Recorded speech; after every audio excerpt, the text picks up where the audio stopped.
தொடர்வது விரிவான செய்திகள். முதலில் உள்நாட்டுச் செய்தி. பெருந்தோட்ட தொழிலாளர்களின் சம்பள உயர்வை வலியுறுத்தி தலைநகர் கொழும்பு மற்றும் மலையகத்தின் பல பகுதிகளிலும் ஆர்ப்பாட்டங்கள் முன்னெடுக்கப்பட்டன. ஹட்டன் டயகம தோட்ட தொழிலாளர்களும் சம்பள உயர்வை வலியுறுத்தி ஆர்ப்பாட்டத்தில் ஈடுபட்டனர். டயகம தோட்டத்தைச் சேர்ந்த தொழிலாளர்களால் காலை 9 மணியளவில் இந்த ஆர்ப்பாட்டம் ஆரம்பிக்கப்பட்டதாக எமது செய்தியாளர் குறிப்பிட்டார். 1000 ரூபாய் சம்பளம் வேணும். ஓட்டு போடக்குள்ள எங்க வீடு வீடா வந்து அம்மானு கும்பிட்டு ஓட்டு வாங்குறீங்க. எங்க எஸ்டேட் பக்கம் எந்த மந்திரியுமோ பிரதமரோ யாருமே எங்களுக்கு வர்றதில்ல. எங்கள் வீட்டு வறுமையே நாங்களே, தொழிலாளி வீட்டு வறுமையே நாங்களே தான் இருக்கோம். எங்க வீட்டுக்கு வீடா வர்றீங்க, ஓட்டு கேட்டுக்கிட்டு அம்மா கும்பிடுறீங்கம்மா, ஓட்டு போடுங்கிறாங்க. எங்க வீட்டு பிரச்சனை எந்த பிரதமரும் வந்து கேட்கறதும் இல்ல, மந்திரி மாதிரி எங்க பக்கத்து வர்றதும் இல்ல. பல்வேறு இன்னல்களுக்கு மத்தியில் தொழில் புரியும் தங்களுக்கு விரைவில் சம்பளத்தை உயர்த்தி தருமாறு இதன் போது தொழிலாளர்கள் வலியுறுத்தி, தோட்ட தொழிலாளர்களின் வருமானம் 130% வருமானத்தை வாங்கிட்டு இன்னைக்கு எங்க தோட்ட தொழிலாளிகளை இன்னைக்கு கம்பெனியும் அரசாங்கம் சேர்ந்து கோல்மார் வேலை செஞ்சுக்கிட்டு இருக்காங்க. இதை நாங்க வன்மையாக கண்டிக்கிறோம்.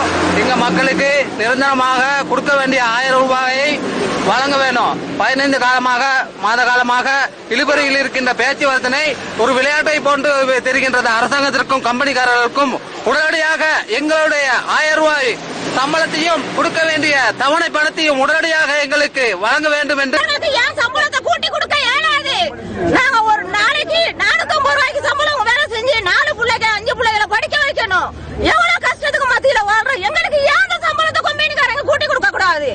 நாங்க இவ்வளவு கஷ்டப்படுறோம். அட்டையிலையும் தண்ணியிலையும் மழையிலையும் காத்துலையும் எவ்வளவு கோடி கஷ்டப்படுறோமே.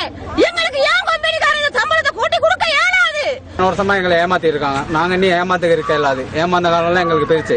எங்களுக்கு சரியான முடிவுன்னு வேணும். ஏன் அப்படின்னா நாங்க ஓட்டு போட்டோம், எப்படி எங்களுக்கு எல்லாம் வந்ததுக்கு எல்லாம் செஞ்சு தரேன் அப்படின்ட்டு. ஒன்னு 1000 ரூபாய் சம்பளம் கொடுக்கணும், இல்லாட்டி எங்களுக்கு கம்பெனி கொடுக்குறாங்க தானே அந்த சம்பளத்தை கொடுக்கணும். அப்படி இல்லாட்டி யாரா இருந்தாலும் சரி, கூட்டு ஒப்பந்தத்துல யார் இருந்தாலும் சரி, அவங்க வெள்ளங்க நாங்க அரசாங்கம் மூலியமா பேசி எங்கள்கிட்ட சம்பளத்தை நாங்க வாங்கிக்கிறோம். இதேவேளை சம்பள உயர்வை வலியுறுத்தி பத்தனை போகாவத்தை தோட்ட தொழிலாளர்களும் ஆர்ப்பாட்டத்தில் ஈடுபட்டுள்ளனர். போகாவத்தை நகரிலிருந்து கண்டன பேரணி ஆரம்பிக்கப்பட்டு போகாவத்தை தேயிலை தொழிற்சாலையை சென்றடைந்ததாக எமது பிராந்திய செய்தியாளர் குறிப்பிட்டுள்ளார். தங்களின் நியாயமான சம்பள கோரிக்கைக்கு உடன் பதில் வழங்குமாறு போகாவத்தை தோட்ட தொழிலாளர்கள் கோரிக்கை விடுத்துள்ளனர்.